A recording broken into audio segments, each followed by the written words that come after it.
So if I set up an equation now where the result of the power line is 1 and m and n are equal, what it's going to be is this. It's going to be 2 to the m multiplied by 2 to the m must equal 2 to the power 1. Well, what's our power line? By the rule of powers, it must be that m plus m must equal 1. So solving that, 2m equals 1, and therefore m must equal a half. So we've got the equation that 2 to the half multiplied by 2 to the half must equal 2 to the 1.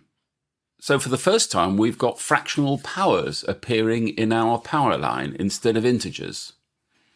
But this shouldn't give any cause for alarm. They're just numbers which are less than 1. Now, we may not have met fractional powers before, but we've certainly met that equation before, but in a very different form.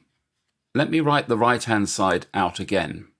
What two numbers, which are the same, multiply together to equal 2? Well, it's simply the root of 2, the square root of 2. Square root of 2 multiplied by the square root of 2 equals 2. So what that's telling us is that we can express the square root of 2 as a fractional power, and it's 2 to the half. Again, I would suggest that's an important result and well worth remembering. And we can go on from there. The cube root of 2 can be expressed or written as 2 to the third.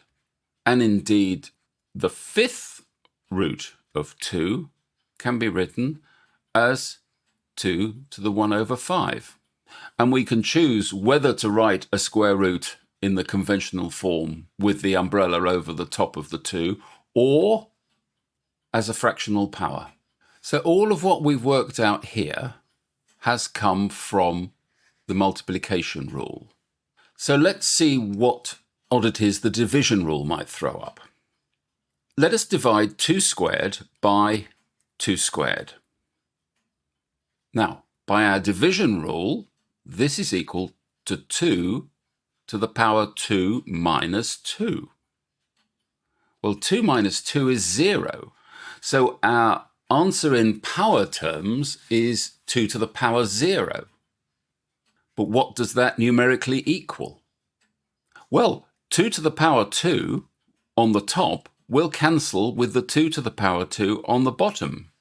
And we're left with simply 1 over 1, or 1. So what we found out is that 2 to the power 0 equals 1. In fact, it turns out that anything raised to the power 0 equals 1. So it could be a trigonometric expression like sine x. If we raise that to the power 0, it equals 1. Again, well worth remembering. So this bit of maths here has come straight from results given by the division rule. As you can see, this notation is very useful, but there is one danger point that the notation throws up. Supposing I write this, 2 to the power 3 squared. So what do you think this equals? Well, it's 2 to the power 3 multiplied by itself. So it's 2 to the power 3 multiplied by 2 to the power 3, which we know by the multiplication rule is 2 to the power 6.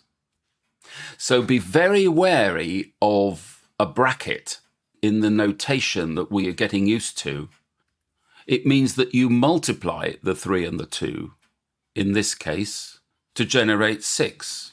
Let's have a look at the important results from this page. X raised to the power a half can be written as the square root of x. And the x raised to the power 0 equals 1.